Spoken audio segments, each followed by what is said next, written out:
Hello everyone.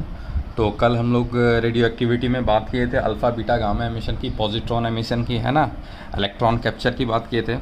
ठीक है, तो उसी पर सारे क्वेश्चंस भी कर लिए होगे तुम लोग नरेंद्र अवस्थी के, जो बोला था मैंने। ठीक है, चलो अब देखो कुछ एक क्वेश्चन देते हैं। कैलकुलेट, रिवीजन के लिए just calculate number of alpha and beta particle emitted in the following change। ठीक है, पहला है मान लो यूरेनियम 92-238 से Pb 82-206। दूसरा है uranium 92-235। This is the isotopes of वो यूरेनियम, है ना, 235 238। ठीक है, इससे मिल रहा है Pb 82-207। ठीक, थर्ड वन इज़ नेपच्यूनियम 93-237 से bismuth 83-209। And fourth is thorium 90-232 से अपने को मिल रहा है Pb 82-208। क्लियर? इस चारों में अल्फ़ा कितना निकलेगा, बीटा कितना निकलेगा। इक्वेशन बना के नहीं, डायरेक्ट आंसर करो। बताए थे ना कल कि अब देखो सबसे पहले निकाल लो अल्फ़ा कितना वो निकलेगा। और अल्फ़ा कैसे निकाल सकते हैं, तो भाई जो भी ये है पेरेंट एलिमेंट, ये है डॉटर एलिमेंट, तो जो भी डॉटर एलिमेंट में मास का चेंज होगा, जो भी डॉटर एलिमेंट का मास होगा और पेरेंट एलिमेंट का जो मास होगा, हम बोल सकते हैं जो भी डिफरेंस आया होगा that is because of alpha particle. क्योंकि एक अल्फ़ा निकलता है तो 4 से एटॉमिक मास क्या होता है, डिक्रीज़। तो अगर एटॉमिक मास पेरेंट का 238 था और डॉटर का 206 है, तो मास में डिफरेंस कितने का आया, तो 238 माइनस 206 यानी कितने का बताओ, 26 नहीं 24 कितने का आएगा, 32 का आएगा ना, ये 38 है तो 32 का चेंज आया, 238 माइनस 206, तो 32 मास का चेंज आया। तो 32 मास का चेंज आया तो कितने अल्फ़ा वो निकले होंगे, अपने को पता है एक अल्फ़ा से 4 का चेंज आता है। तो 32 मास का जो चेंज आया तो उसमें कितने अल्फ़ा होंगे, तो 4 से डिवाइड कर दो यानी 8 अल्फ़ा पार्टिकल होंगे। तो अल्फ़ा तो हमको पता चल गया कि 8 है। अब हमको निकालना बीटा कितना है ना। बाकी जिनको आता है वो वीडियो पॉज करके बाकी सब कर सकते हैं, नो डाउट। तो अब बीटा निकालना है। बीटा कैसे निकालते थे याद करो। क्या हम बोल सकते हैं कि बीटा की वजह से क्या होता था, पहले याद करो, बीटा की वजह से क्या होता था बताओ। बीटा की वजह से हम बोल सकते हैं कि जो एटॉमिक नंबर था वो 1 यूनिट से इंक्रीज़ करता था, है ना। अब देखो, अब हमको पता चल गया यार इसमें 8 अल्फ़ा निकला होगा, तो 8 अल्फ़ा निकला होगा तो अल्फ़ा की वजह से जो एटॉमिक नंबर में डिफरेंस आता था वो कितने का आता था, 2 का आता था।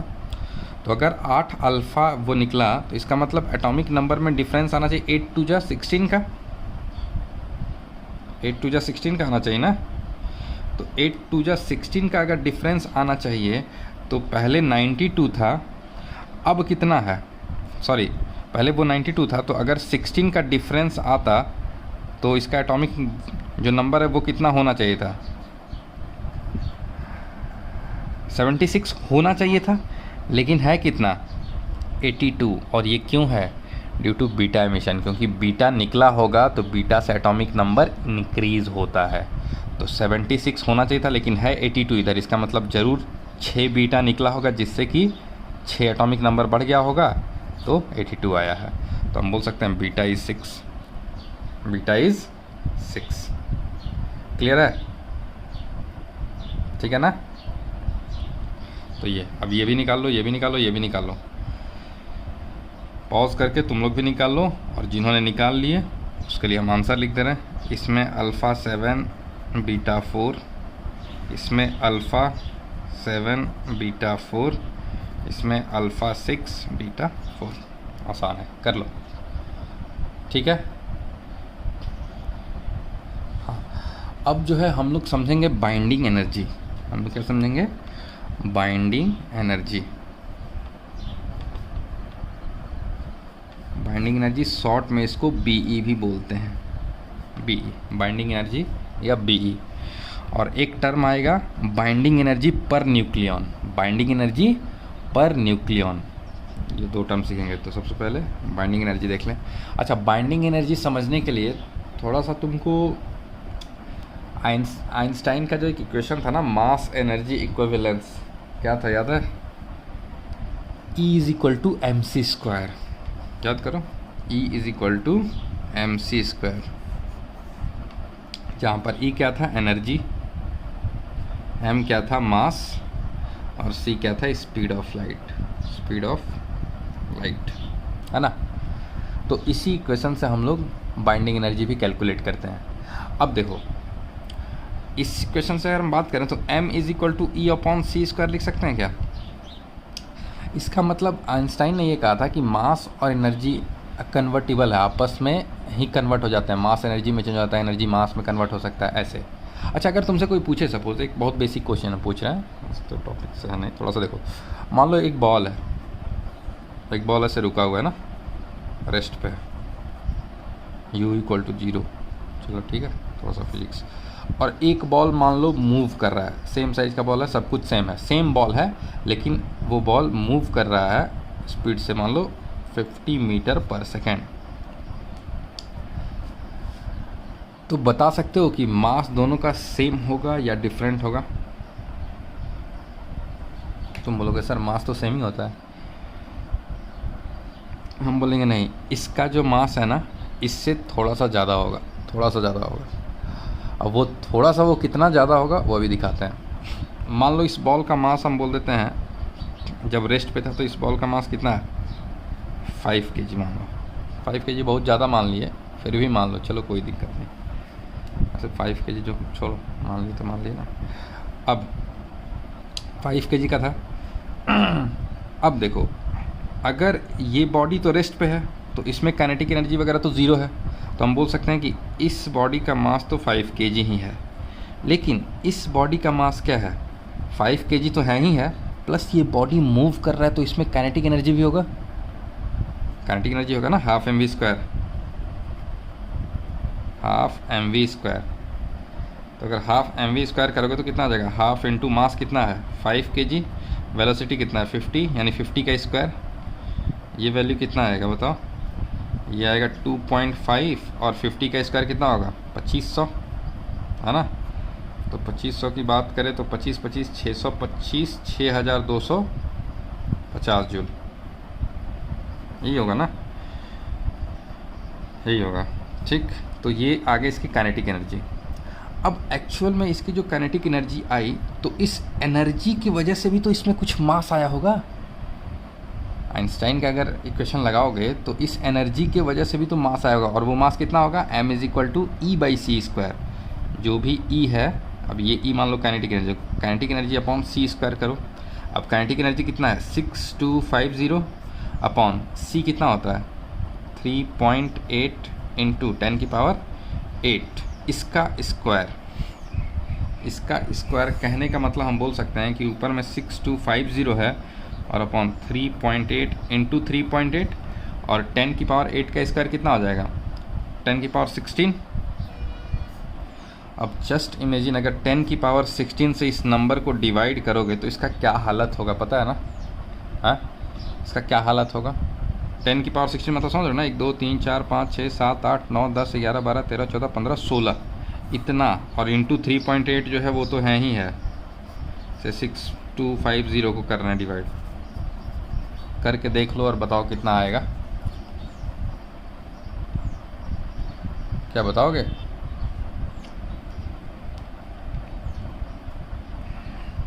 करो करो करो, देखोगे तो बहुत कम आएगा। बोल सकते हैं 0.00000000 कहीं जाके 1 इस टाइप से आएगा, 1 2 जो भी हो यहाँ इतना कि तो ये बहुत कम मास नहीं है, ये बहुत बहुत ज़्यादा कम है। तो जो काइनेटिक एनर्जी की वजह से इसमें जो मास आ रहा है, एक्चुअली हम उसको क्या कर दे रहे हैं, नेग्लेक्ट कर दे रहे हैं। हम लोग उसको क्या कर रहे हैं, नेग्लेक्ट कर दे रहे हैं, और इसीलिए बोलते हैं कि भाई मास तो इसका भी 5 ही kg होगा। एक्चुअली में इसका मास 5.000000000001 है, इस मूविंग बॉल का मास। लेकिन हम लोग न्यूमेरिकल्स वगैरह सॉल्व करने के लिए, या ये बहुत जो मास का चेंज आया है ये तो नेग्लिजिबल है ना, उसको हम सीन ही नहीं कर सकते हैं, तो इसलिए हम बोलते हैं कि भाई मास तो वही रहेगा, 5 kg ही रहेगा। लेकिन एक्चुअली में मास 5 kg नहीं था, उससे कुछ ज़्यादा था।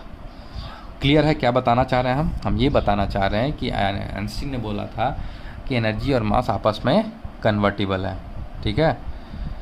तो इसीलिए m=E/c² भी होता है, ठीक, इस तरह से।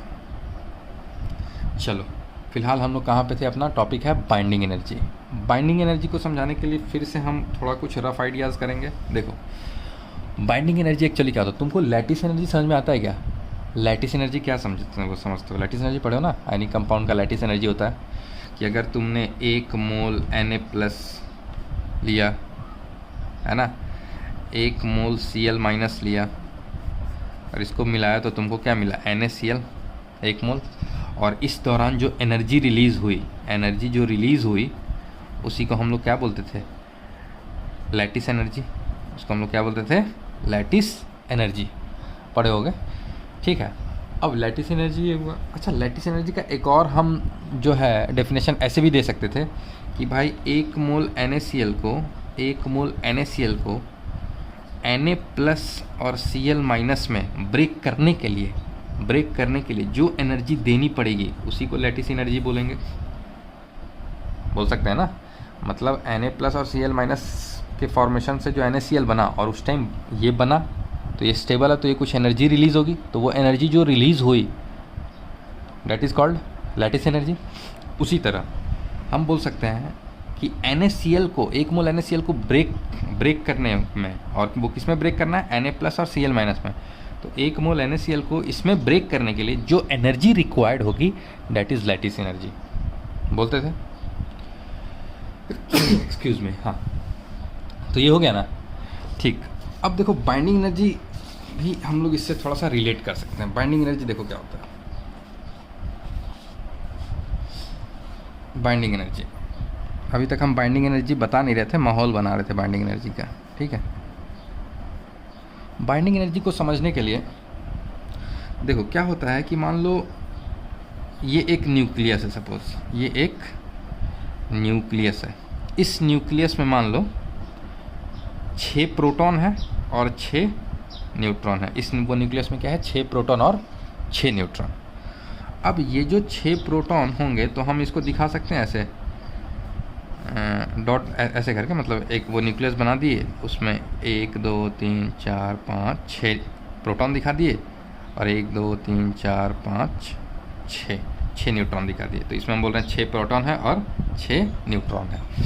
अब ये न्यूक्लियस जो बना होगा वो कैसे बना होगा, हम बोल सकते हैं भाई 1 2 3 4 5 6 प्रोटॉन और 6 न्यूट्रॉन कंबाइन किए होंगे। 1 2 3 4 5 6 प्रोटॉन और 6 न्यूट्रॉन वो कंबाइन किए होंगे, मतलब एक न्यूक्लियस में आए होंगे और न्यूक्लियस बना होगा। अब देखो जो इनके कॉम्बिनेशन से मतलब इनको हम दोनों को, अभी ये मान लो अलग जगह पे थे, ये अलग जगह है, इनको हमको दोनों को न्यूक्लियस में रखना है, इनको हमको दोनों न्यूक्लियस में रखना है। तो इनको न्यूक्लियस में जब वो रखोगे तो ये न्यूक्लियस का जब फॉर्मेशन होगा तो कुछ अमाउंट ऑफ एनर्जी रिलीज होगी और उसी एनर्जी को बोलते हैं बाइंडिंग एनर्जी। या हम लोग ऐसे बोल सकते हैं कि ये जो न्यूक्लियस है, ये जो न्यूक्लियस बना, सपोज 6 प्रोटॉन और 6 न्यूट्रॉन का जो न्यूक्लियस बना, ये एकदम डॉट से हम मान लो प्रोटॉन दिखा रहे हैं और ये सर्कल से वो न्यूट्रॉन दिखा रहे हैं। तो 6 प्रोटॉन है और 6 न्यूट्रॉन है। इसको मान लो हम ब्रेक करके प्रोटॉन और वो न्यूट्रॉन को अलग अलग करना चाहते हैं। हम चाहते हैं कि प्रोटॉन हमको अलग मिले, ठीक है, और न्यूट्रॉन अलग हो जाए। तो भाई न्यूक्लियस से अगर तुमको प्रोटॉन और न्यूट्रॉन को अलग करना है तो तुमको एनर्जी रिक्वायर्ड होगी ना, एनर्जी देनी पड़ेगी। तो जितना अमाउंट ऑफ एनर्जी एक न्यूक्लियस को देनी पड़ेगी to separate neutrons and to separate protons and वो न्यूट्रॉन्स, इसी एनर्जी को हम लोग बोलते हैं बाइंडिंग एनर्जी। तो कहीं ना कहीं मैंने उसको रिलेट कर दिया लैटिस एनर्जी से कि भाई Na+ और Cl- से जो NaCl बनेगा उस टाइम जो एनर्जी रिलीज़ होगी उसको हम लोग लैटिस एनर्जी बोलते थे।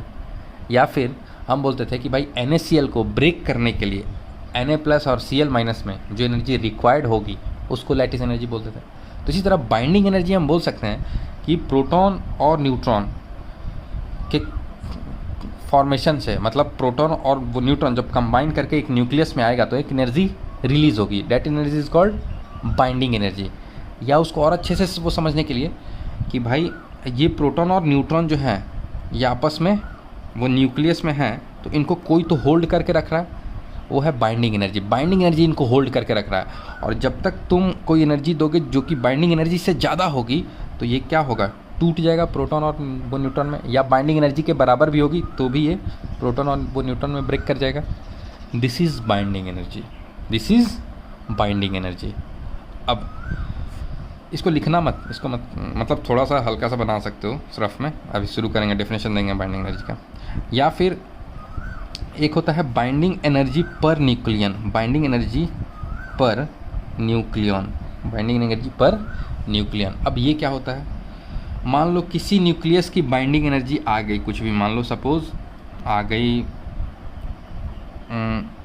1000 mega electron volt, 1000 mega electron volt इसकी बाइंडिंग एनर्जी आई, मान लो किसी न्यूक्लियस की, मान लो इसी न्यूक्लियस की बाइंडिंग एनर्जी इतना आई। तो बाइंडिंग एनर्जी पर न्यूक्लियन पता है क्या होगा, binding energy per nucleon is equal to होता है binding energy of that nucleus upon number of nucleons, upon number of nucleons. Nucleons क्या होता है पता है ना, न्यूक्लियंस क्या होता है, एटॉमिक स्ट्रक्चर में बताया गया होगा, प्रोटॉन प्लस न्यूट्रॉन को जोड़ के न्यूक्लियस बोलते हैं। तो हम बोल सकते हैं कि इस न्यूक्लियस में कितने न्यूक्लियंस हैं, 12 है, 6 प्रोटॉन और 6 न्यूट्रॉन। तो हम अगर बाइंडिंग एनर्जी पर न्यूक्लियन निकालना चाहते हैं तो हम बोल सकते हैं कि भाई जो बाइंडिंग एनर्जी थी 1000 अपॉन जो न्यूक्लियंस था कितना था 12, उससे डिवाइड कर दो तो ये कितना आएगा,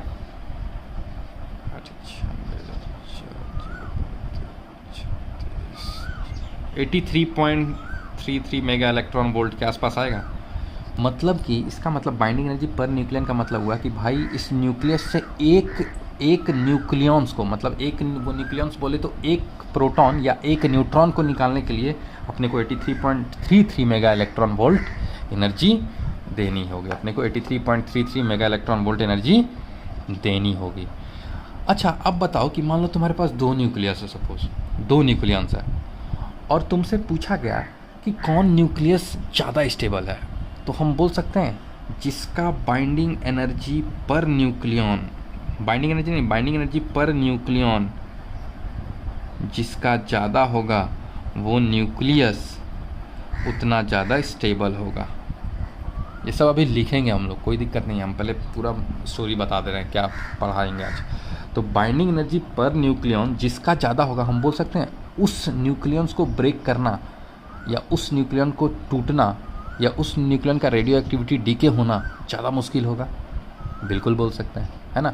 तो कल मेरे से किसी ने पूछा था, शायद आकाश ने पूछा था कि सर N/P रेशियो अगर 1 के बराबर होगा तो कैसे जानें कि कौन वो न्यूक्लियस स्टेबल होगा। तो देखो अगर न्यूक्लियस का एग्जैक्ट स्टेबिलिटी कंपेयर करना है कि ये स्टेबल है या ये स्टेबल है, तो उसके लिए बाइंडिंग एनर्जी पर न्यूक्लियन निकालते हैं हम लोग, बाइंडिंग एनर्जी पर न्यूक्लियन। ठीक है, मान लो कोई 2 वो न्यूक्लियस होगा, है ना, 2 न्यूक्लियस है, सपोज एक मान लो X, एक मान लो Y।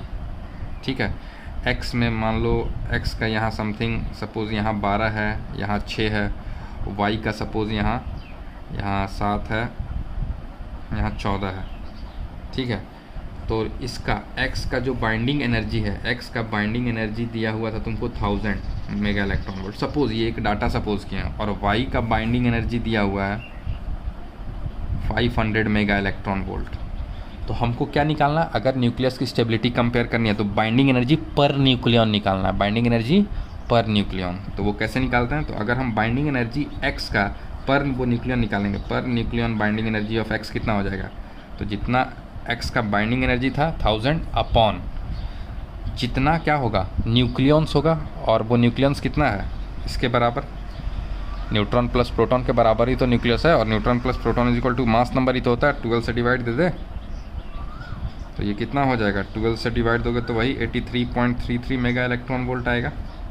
और अगर इस वाई का निकालना है per nucleon binding energy, per nucleon binding energy of Y, तो ये कितना हो जाएगा जी 500 अपॉन कितना 14 करेंगे, और ये कितना आ जाएगा 14 या 42 8 चाहे सॉरी 14×5 70 और 10 क्या 0 94 35.7 मेगा इलेक्ट्रॉन वोल्ट के आसपास आएगा। तो इसका बाइंडिंग एनर्जी पर न्यूक्लियन आया 35.7 मेगा इलेक्ट्रॉन वोल्ट, इसका बाइंडिंग एनर्जी पर न्यूक्लियन आया 83.33 मेगा इलेक्ट्रॉन वोल्ट। तो हम बता सकते हैं कि कौन सा न्यूक्लियस ज़्यादा स्टेबल होगा, जिसका बाइंडिंग एनर्जी पर न्यूक्लियन ज़्यादा हो।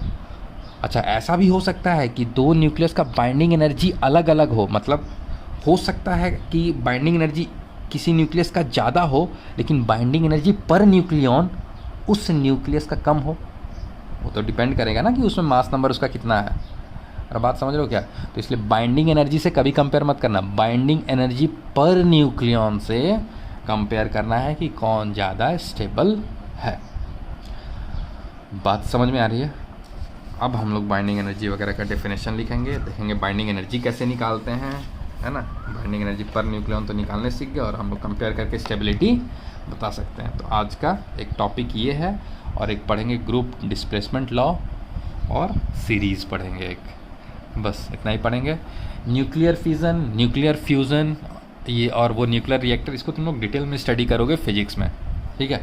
हम जैसे कि तुमको बताए थे ओवरऑल आइडिया थोड़ा बहुत दे देंगे, थोड़ा बहुत, उसको अच्छे से डिटेल में तुम लोग फिजिक्स में यूज़ करोगे। क्लियर? चलो, तो बाइंडिंग एनर्जी अब शुरू करते हैं। कितना मतलब, ओह शिट यार,